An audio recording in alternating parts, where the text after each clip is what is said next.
Welcome to Democracy Now!, democracynow.org, The War and Peace Report. I'm Amy Goodman. The U.S. military launched a large-scale attack on Venezuela Saturday to capture Venezuelan President Nicolás Maduro and his wife, Celia Flores. Missiles rained down on army bases, airfields, and key infrastructure across the capital, Caracas, and the surrounding region. By 2 a.m., U.S. Special Forces reached Maduro's residence and abducted him along with his wife. They were then boarded onto a U.S. warship and flown to the United States. President Trump posted an image of Maduro bound and blindfolded aboard the USS Iwo Jima. Maduro and his wife were later held at the Metropolitan Detention Center in Brooklyn, New York, facing criminal charges of narco-terrorism, conspiracy, cocaine importation, conspiracy, and weapons charges. They are now being flown by helicopter to Lower Manhattan to appear in federal court. Shortly after the operation, President Trump praised U.S. forces for abducting Maduro and his wife and promised to run Venezuela and seize the country's oil. Venezuela has the world's largest reserves of crude oil. The oil companies are going to go in, they're going to spend money, we're going to take back the oil that, frankly, we should have taken back a long time ago. A lot of money is coming out of the ground. After the operation, Venezuela's Supreme Court officially designated the country's vice president, Delcy Rodriguez, as interim president. On Saturday, Rodriguez denounced the abduction of Maduro and his wife and vowed Venezuela is ready to defend itself against the United States. We demand the immediate liberation of President Nicolás Maduro and his wife, Celia Flores, the only president of Venezuela, President Nicolás Maduro. Everything within the Constitution, we learned it from Commander Chavez in the face of adversities, in the face of coup d'etat, in the face of oil sabotages.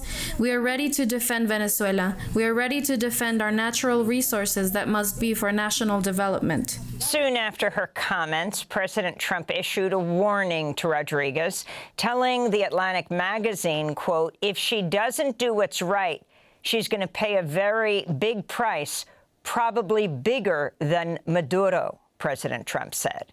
By Monday, Rodriguez posted a more conciliatory message on Instagram, saying her government's ready to work with the U.S. She wrote, "We invite the U.S. government to collaborate with us on an agenda of cooperation oriented towards shared development within the framework of international law to strengthen lasting community coexistence." Meanwhile, Semaphore is reporting the New York Times and the Washington Post knew of the secret U.S. raid on Venezuela before it was scheduled to begin Friday night, but held off on publishing the story to avoid endangering U.S. troops. A senior Venezuelan official speaking to the New York Times said at least 80 people, including civilians and soldiers, were killed in the U.S. attack Saturday. The Cuban government said 32 of its citizens had been killed, including military and intelligence personnel in Venezuela. This is Jonathan Mayora, whose home was damaged by U.S. airstrikes. I don't agree with this, no matter what happened, whatever it was. Look at everything that happened there, inside, over on that side too, and in the back as well. All of that. We have to be aware. We have to have principles. Now I'm hoping for a quick response from the government to help my family, my children, because they nearly killed my kids here. You know, my kids were almost killed. Up there were families too. 2 elderly women died because of these acts that never should have happened. Because we aren't to blame for what happens in this world. They have their problems and we have ours. Now look at all this chaos. I don't agree with this, gentlemen. President Trump has also threatened military action against Colombia, Cuba, Greenland, Iran, and Mexico following the U.S. attack on Venezuela. Speaking to reporters Sunday aboard Air Force One, Trump specifically targeted Colombian President Gustavo Petro and claimed without evidence Petro's trafficking cocaine into the U.S. Now, we have a very sick neighbor. It's not a neighbor, but it's close to a neighbor. And that's Venezuela. It's very sick. Colombia is very sick, too, run by a sick man who likes making cocaine and selling it to the United States. And he's not going to be doing it very long, let me tell you. What does that mean? He's not going to be doing it very long? He's not doing it very long. He has cocaine mills and cocaine factories. He's not going to be doing it very long. So there will be an operation by the U.S. and It sounds good to me. Secretary Rubio mentioned Cuba yesterday. They kill a lot of people, yeah. In a series of lengthy posts on X, Colombian President Gustavo Petro blasted President Trump, saying, quote, "Stop slandering me, Mr. Trump." Petro called on Latin America to unite against the U.S., saying the region risks being, quote, "treated as a servant and slave," unquote. U.S. Secretary of State Marco Rubio put the Cuban government on notice following the U.S. attack on Venezuela. Rubio spoke to NBC's Meet the Press Sunday. Is the Cuban government the Trump administration's next target, Mr. Secretary? Very quickly. Well, the Cuban government is a huge problem. Yeah, the Cuban government is a huge problem. First of all, so is that a yes? Cuba, but I don't think people fully appreciate. I think they're in a lot of trouble. Yes, I'm not going to talk to you about what our future steps are going to be and our policies are going to be right now in this regard. But I don't think it's any mystery that we are not big fans of the Cuban regime. Israeli Prime Minister Benjamin Netanyahu has congratulated President Trump on what he called a perfect operation in Venezuela. He spoke Sunday from an Israeli cabinet meeting in Jerusalem. Regarding Venezuela, I want to express the entire government's support for the determined decision and action of the United States to restore freedom and justice to that part of the world as well. I must say that across Latin America right now, we are seeing a transformation in several countries that are returning to the American axis, and not surprisingly, also to a connection with the State of Israel. We welcome this. We congratulate President Trump on his decision. We also salute the American military forces who carried out a perfect operation. Prime Minister Netanyahu's praise for the U.S. assault on Venezuela came as Israeli forces occupying the Gaza Strip shot and killed at least 3 Palestinians in separate attacks over the weekend. Among the dead were a fisherman and a 15-year-old boy. Their deaths bring the number of Palestinians killed by Israel in Gaza since the October 10th ceasefire was declared to 414, with more than 1,100 injured. Meanwhile, in occupied East Jerusalem, over 130 Palestinians from 26 families face imminent eviction from their homes in the neighborhood of Silwan after Israel's Supreme Court denied their final chance to appeal their evictions. Russia's reaffirmed its support for the Venezuelan government, calling the U.S. attacks extremely concerning and deserving of condemnation. On Saturday, Russia's foreign ministry wrote in a statement, quote, "Venezuela must be guaranteed the right to determine its own future without destructive external interference, particularly of a military nature," unquote. The statement came a day after a Russian missile attack on Ukraine's second-largest city, Kharkiv, leveling a multi-story residential apartment block, killing 2 people, including a 3-year-old child, while injuring 28 others.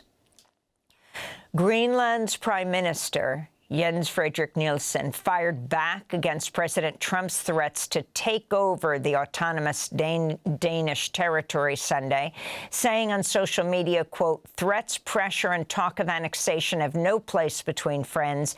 Enough is enough. No more fantasies about annexation," unquote. On Saturday, Katie Miller, the wife of Trump aide Stephen Miller, posted a social media picture of Greenland painted in the colors of the United States flag hours after the U.S. military operation against Venezuela. Last month, President Trump appointed Louisiana Governor Jeff Landry a special envoy to Greenland. Soon after, Landry vowed to incorporate Greenland into the United States. On Capitol Hill, as lawmakers return from their winter recess, top Democrats say the Trump administration has still not briefed members of Congress about the U.S. attack on Venezuela. In a statement, House Minority Leader Hakeem Jeffries called Maduro a criminal and authoritarian dictator, but condemned President Trump for using military force without congressional authorization. Senate Minority Leader Chuck Schumer issued a similar statement calling Maduro an illegitimate dictator, while Congresswoman Ilhan Omar, who serves as deputy chair of the Congressional Progressive Caucus, condemned Trump's invasion of Venezuela as blatantly illegal and unconstitutional. Ilhan Omar added, quote, "We must vote on a war powers resolution so that the people's elected representatives can have an open debate and vote on the merits of a war against Venezuela before Trump's regime change efforts cause further chaos and harm," Congressmember Ilhan Omar said. Protests against the Trump administration's unilateral and declared war in Venezuela erupted across the U.S. and around the world over the weekend. Anti-war demonstrators took to the streets of Ankara, Brussels, Havana, London, Madrid, Mexico City, and cities throughout Venezuela and across Latin America. Here in the United States, protesters rallied in Chicago, Dallas, Los Angeles, New York, Philadelphia, Pittsburgh, San Francisco, Seattle, Washington, D.C., and dozens of smaller communities from coast to coast.